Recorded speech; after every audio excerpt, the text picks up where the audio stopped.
Sir మీ పేరేంటండి? నా పేరు శ్రీనివాసరావు అండి. సార్ శ్రీనివాసరావు గారు, ఇప్పుడు చెప్పండి సార్. ఈరోజు జగన్మోహన్ రెడ్డి ఢిల్లీలో ధర్నా చేశాడు. ఆంధ్రప్రదేశ్లో ప్రజాస్వామ్యం అనేది లేదని, రాక్షస పరిపాలన సాగుతుందని చెప్పేసి ఒక మాట అంటున్నాడు. అదేవిధంగా హత్యలు చాలా జరుగుతుందని చెప్పేసి అంటున్నాడు. ఇది దెయ్యాలు వేదాలు వాళ్ళు ఇచ్చేటుంటాయండి. అంతకుముందు పరిపాలన మనం చూసాము, అంత హత్య రాజకీయాలు చూసాం మనం. ఇప్పుడు ఆయన హత్యలు చేసి రాజకీయాలు చేసిన వాళ్ళే ఇవాళ మాట అంటే ఇవాళ ప్రజాపాలన అండి. ఇది పరిపాలన బ్రహ్మాండంగా ఉంది. ఇప్పుడు అంతకుముందు మాకు అమరావతి ప్రాంతవాసినండి. మనకి అమరావతి అనేది కుంటుపడింది. దీనికి ఒక అభివృద్ధి చేసిందే ఏం లేదు. నిన్నే ఆల్రెడీ బడ్జెట్లో 15,000 కోట్లు శాంక్షన్ చేశారు. ఆల్రెడీ పరిశ్రమలో ఒకటి వస్తున్నాయి. ఇది హెలికాప్టర్ ఒకటి పరిశ్రమ అనంతపురం అక్కడ చెప్పారు ఒకటి. అవి ఇప్పుడే స్టార్ట్ అవుతుంది. ఇప్పుడు దాన్ని బట్టి మనం అర్థం చేసుకోవచ్చు. ఇప్పుడు అంతకుముందు ఇప్పుడు చెప్తే నువ్వు హత్య రాజకీయం అని చెప్తున్నారు, అన్నీ అబద్ధం అండి. అదేదో వ్యక్తిగత కక్షలో జరిగినాయి, మనకి ఆల్రెడీ తెలుసు.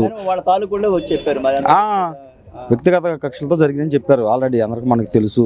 దాన్ని రాజకీయం చేయడం అనవసరం. ఏదైనా ఉంటే అభివృద్ధికి చేయాలి ఇట్లా సూచన ఇవ్వాలి, కానీ ప్రతిపక్ష హోదాయే మన ప్రజలు ఇవ్వాలి. అది అర్థం చేసుకోవాలి ముందు మనం. ఇప్పుడు ప్రజలే తిరస్కరించారు మనని. ప్రతిపక్ష హోదా అనేది లేదు మనకి.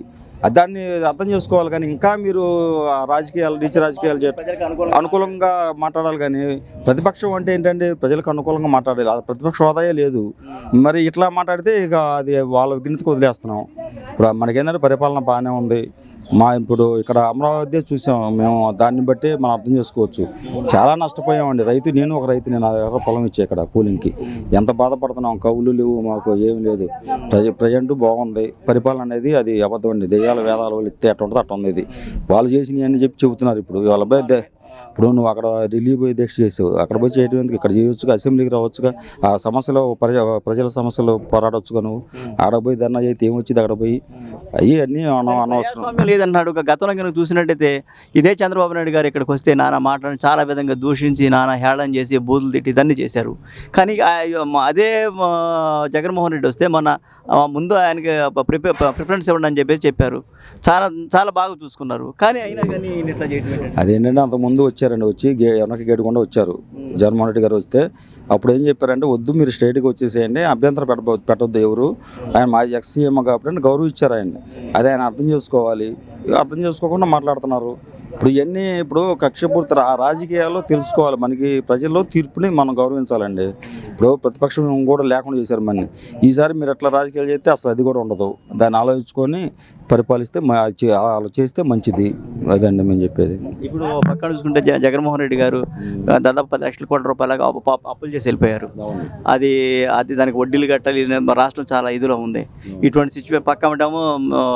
చంద్రబాబు నాయుడు గారు సంక్షేమ పథకాలు కూడా అమలు చేస్తున్నారు. ఈ రెండు చేయగలరంటారా చంద్రబాబు నాయుడు? చేస్తారండి. ఏదైనా గవర్నమెంట్ అనేది పథకాలు ఇవ్వచ్చండి. ఎట్లా ఇవ్వాలి? మనం ఆదాయం సృష్టించాలి. ఏది పెట్టుబడులు తేవాలి, తెచ్చి ఆ వచ్చిన దాంట్లో మనం పథకాలు ఇవ్వాలి. కానీ మనం అప్పులు తెచ్చి పెట్టి ఇప్పుడు రాష్ట్రం అధోగతి పాలైంది. 10 లక్షల కోట్ల అప్పు ఉంది.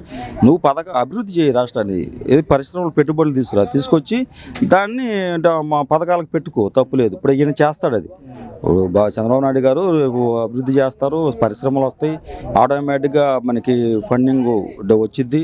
దాన్ని పథకాలకు ఇస్తాడు, స్టేట్ కూడా డెవలప్మెంట్ అవుద్ది. మాకు ఆ నమ్మకం ఉందండి. ఆయన తెలుసు, విజనరీ. ఆయన డెఫినెట్గా చేస్తాడు, డౌట్ లేదు దాంట్లో. కానీ పక్కన చూసుకుంటే గతంలో కనుక అమరావతి రైతుల పట్ల చాలా అమానుషంగా ప్రవర్తించాడు.